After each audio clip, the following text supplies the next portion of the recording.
Ça se mange sans pain. Je suis dilaté. Radio J. Radio J, le coup de fourchette. Bonjour Samuel. Bonjour Cyrielle, bonjour Jean-Paul Enthoven. Bonjour. Donc la première question que je vais vous poser, comment vous faites pour être aussi bronzé ? Voilà, on se le demande tous. Parce que je vis beaucoup au soleil. Ça fait du bien d'être assis à côté de vous, vous nous faites penser aux vacances avec ce mauvais temps, ça fait du bien, je vous assure. Alors, qui dit coup de fourchette, dit plat.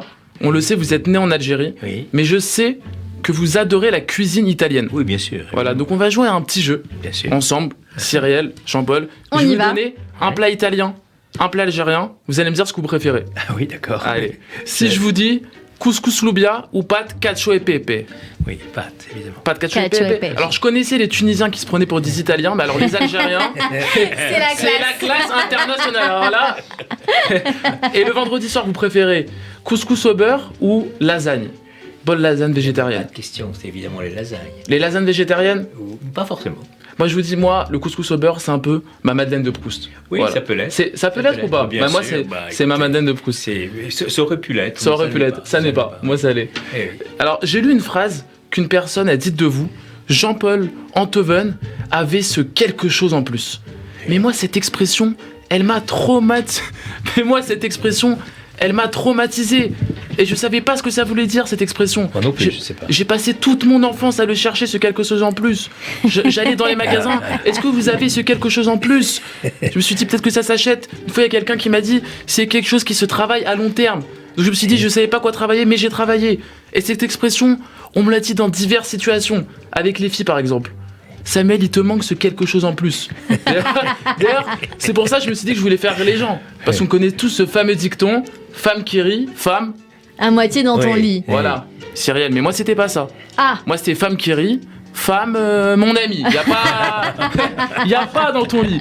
Au lycée, au lycée, je l'entendais mais aussi. pourtant vous faites rire, je comprends pas fais rire. Samuel. Ah ouais, mais elle marchait pas. Elle marchait pas, non. Si Maintenant, tu passais- ça doit aller mieux. Voilà, maintenant ça va mieux. Et au lycée, je l'entendais aussi cette expression quand on jouait au foot. Moi, j'étais le mec qui existe dans toutes les écoles, qui n'est choisi dans aucune équipe, qui reste sans équipe de ça, foot. c'est dur. C'est dur ça, hein. Il te Ouais. manque ce quelque chose en plus, Samuel. Et ça m'a forgé, ça m'a endurci. Donc, on le sait, Jean-Paul Enthoven, vous êtes un grand écrivain. Moi, j'ai aimé lire vos livres. Par contre, je vous dis la vérité, j'ai été un peu traumatisé par la lecture à l'école en général. Oui. On a toujours un temps limité pour lire les livres. Hein? Oui. On commence à faire des calculs de fou dans ta tête. Si je lis 30 pages par jour, est-ce que je vais réussir? Tu vois, c'est pas possible. Et je me dis, et tu passes plus de temps à calculer le nombre de pages qu'à lire le livre. C'est vrai, c'est vrai. pas possible. Et là, tu te retrouves la veille de l'examen à lire 600 pages. Tu lis le livre, tu vois un Maurice arriver, il vient jamais. D'où il sort ce Maurice? Tu comprends pas. Et du coup, c'est pas possible. Et du coup, t'es à la recherche du fameux résumé miracle. Mais que tu trouves jamais. C'est vrai ou pas? Mais moi, j'avais ma petite méthode. J'achetais 2 livres, un pour ma grand-mère, un pour moi. Et ma grand-mère me faisait le compte-rendu. Alors, on est 12 petits-enfants dans la famille. Vous imaginez le nombre de livres qu'elle a dû lire. Alors, la pauvre grand-mère. D'ailleurs, j'ai étudié au bac français un texte d'un auteur que vous aimez beaucoup, Marcel Proust. Un livre que vous avez écrit avec votre fils, Dictionnaire amoureux de Marcel Proust. Alors, vous connaissez un peu le concept du bac français? Oui. Alors, je rappelle pour les auditeurs, on étudie 20 textes dans l'année. Et on est interrogé sur un texte à l'oral.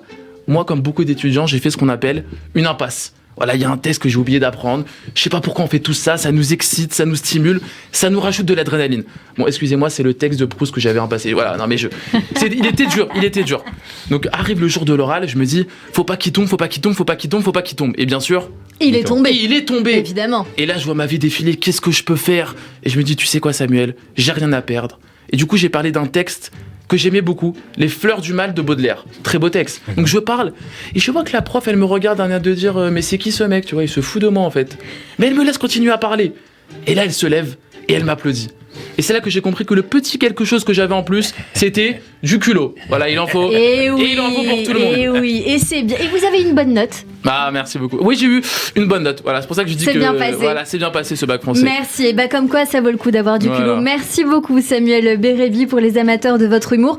On peut vous retrouver dans des comédie clubs parisiens. Pour le savoir, on se donne rendez-vous sur votre compte Insta. Exactement, Instagram. Donc c'est Sam Bérébi, le compte Insta. Sam Bérébi avec un Y. En Un Y. attendant, bien sûr, de vous voir sur scène, on vous écoute en podcast sur le YouTube de Radio J, radioj.fr et sur toutes les plateformes d'écoute de l'émission, Spotify, Deezer, Ocha, etc. On se donne rendez-vous la semaine prochaine Avec sur grand Radio J. plaisir.